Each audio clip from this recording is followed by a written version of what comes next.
दोस्तों, स्वागत है आपका हमारी गट हेल्थ के एपिसोड 1 में, जिसमें हम जानेंगे कि हमारा सेकंड ब्रेन क्या है और वो हमारी ओवरऑल हेल्थ के लिए कितना ज़रूरी है। तो चलिए शुरू करते हैं। दोस्तों, क्या आपको पता है कि आपके थॉट्स, आपके इमोशंस, आप कितना अच्छा फील करते हो, आपकी हेल्थ कितनी अच्छी है, ये सारी चीज़ डिपेंड करती है हमारे सेकंड ब्रेन पे। हाँ दोस्तों, सही सुना आपने। हमारी बॉडी में एक और ब्रेन है जो सेकंड ब्रेन है, जिसको हम गट ब्रेन कहते हैं। हमारे गट में गट की अपनी एक पूरी कम्युनिटी रहती है। उनके अपने न्यूरॉन्स है, उनकी अपनी सोच है। वैसे तो जिस तरह से हमारा गट काम करता है, जो हम आपको पूरे वीडियो में समझाएंगे, बेसिकली ये हमारा फर्स्ट ब्रेन होना चाहिए। और हाँ, हमारा तीसरा ब्रेन भी होता है जो हार्ट ब्रेन है। वहां पर भी हमारे वही न्यूरॉन्स है जो मन में होते हैं। जी, हमारी प्रैक्टिस में देखा गया है कि ज्यादातर लोग अगर उनका पेट खराब है तो कोई चूर्ण खा लेते हैं या कोई शरबत पी लेते हैं या लैक्सेटिव ले लेते हैं और पेट ठीक हो भी जाता है।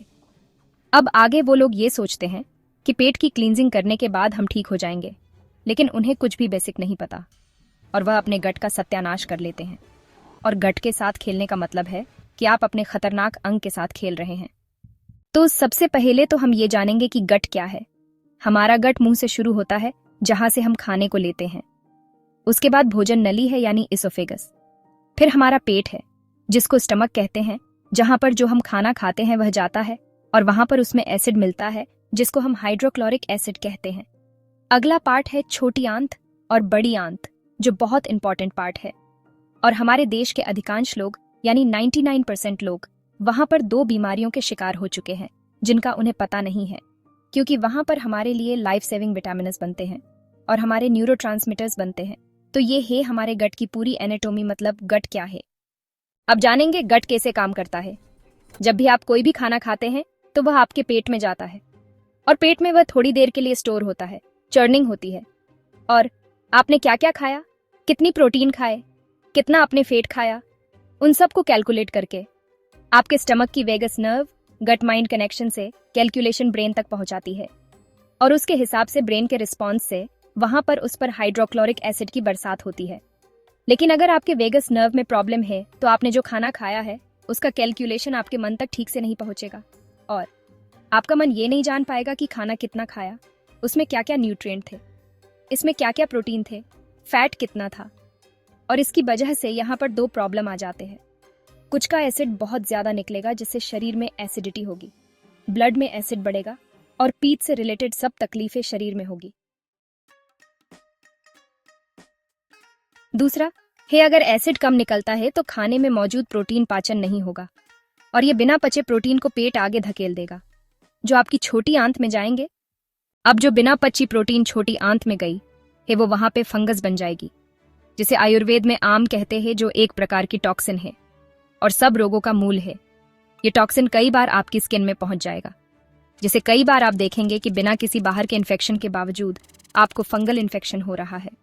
और लेडीज को कई बार पानी बहुत पीने के बावजूद भी यूटीआई हो रहा है। बालों में डैंड्रफ सब ट्रीटमेंट के बावजूद जा नहीं रहा है। आपको हमेशा ब्लोटिंग रहेगी, कब्जी रहेगी, लेडीज में बाल गिरने शुरू हो जाएंगे। और साथ में अब इस फंगस के कारण हमारी बड़ी आंत में जो 100 ट्रिलियन गट फ्रेंडली बैक्टीरिया होते हैं, जिनके बगैर हमारा जीवन नहीं है, वो बैक्टीरिया या तो कमजोर हो जाते हैं या इनकी स्पीशीज कम हो जाती है। हमारे न्यूरोट्रांसमीटर यानी सेरोटोनिन, ऑक्सीटोसिन और डोपामिन सिर्फ यह बैक्टीरिया बनाते हैं। अगर यह बैक्टीरिया न्यूरोट्रांसमीटर को नहीं बनाएंगे तो और रोग आएंगे। उनमें से यह नींद ना आना सबसे पहला है और डॉक्टर आपको नींद के लिए न्यूरोट्रांसमीटर बाहर से देंगे, वह समाधान नहीं है। न्यूरोट्रांसमीटर की कमी से आप कोई भी डिसीजन नहीं ले पाएंगे। आपका मूड बेहद बुरी तरह से स्विंग होगा। अगर आपके बैक्टीरिया नहीं है तो आपके शरीर में विटामिन बी कॉम्प्लेक्स है, वह नहीं बनेंगे। आप कई बार कहते हैं कि बी कॉम्प्लेक्स कौन बनाता है बॉडी में? याद रखिएगा, ये बैक्टीरिया बनाते हैं। ये बैक्टीरिया 95% आपकी इम्यूनिटी को बनाते हैं। दोस्तों, ऐसी ही हेल्थ टिप्स के लिए चैनल सब्सक्राइब करें। आगे दूसरे एपिसोड में हम इस गट हेल्थ को कैसे बढ़ाएं उसके बारे में जानेंगे।